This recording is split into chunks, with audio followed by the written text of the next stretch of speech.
सांगली जिल्ह्यातील कडेगाव तालुक्यातील खेराडे वांगी येथील विवाहिता शीतल अनिकेत लेंडवे हिच्या आत्महत्या प्रकरणाची सखोल चौकशी करून दोषींवर कठोर कारवाई करावी, अशी मागणी मयत शीतलचे बंधू सूरज मधुकर सूर्यवंशी यांनी पोलीस प्रमुखांच्याकडे केली आहे। त्यांनी दिलेल्या निवेदनातील माहिती अशी: आपली बहीण शीतल आणि सांगली येथील डॉक्टर अशोक लेंडवे यांचे चिरंजीव अनिकेत यांचा विवाह 15 फेब्रुवारी 2013 रोजी झाला होता। विवाहानंतर शीतलला तन्वी ही 10 वर्षाची मुलगी आहे। तसेच शीतल हिला अद्याप मुलगा झाला नसल्याने सासरचे लोक जाणीवपूर्वक तिला त्रास देत होते। शीतलचा 2 वेळा गर्भपातही झाला असल्याने दुसऱ्या मुलाचा चान्स तुम्ही घेऊ नका, असा सल्ला डॉक्टरांनी शीतलला दिला होता। आपला वंश वाढणार नाही, या गैरसमजातून सासरे डॉक्टर लेंडवे आणि सासू अनिता लेंडवे हे दोघे शीतलला सतत त्रास देत होते। त्यामुळे सप्टेंबर 23 मध्ये शीतल माहेरी राहायला आली होती।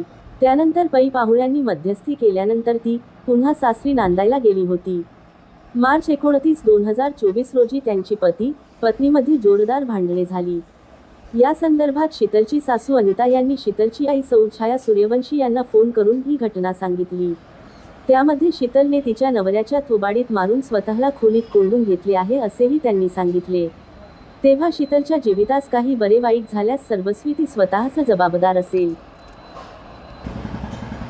आम्ही कोणीही त्या घटनेची जबाबदार असणार नाही, असेही त्यांनी त्यावेळी सांगितले। त्यानंतर थोड्या वेळाने त्यांचा फोन आला की शीतलने गळफास लावून आत्महत्या केली आहे। त्यानंतर लेंडवे यांनी सांगली येथे तिच्यावर अंत्यसंस्कार केले। पुढे 4 दिवसांनी शीतलच्या घरच्यांनी लेंडवे यांना त्या घटनेबाबत सविस्तर विचारणा केली असता संबंधितांनी त्यांना उडवाउडवीची उत्तरे दिली। सासरच्या लोकांकडून होत असलेल्या छळाला कंटाळून शीतलने आत्महत्या केली आहे।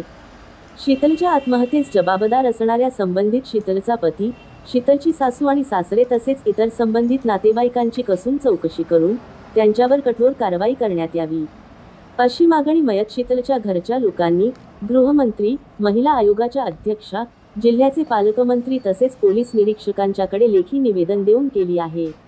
अधिकचा तपास पोलीस स्टेशनचे पोलीस करत आहेत।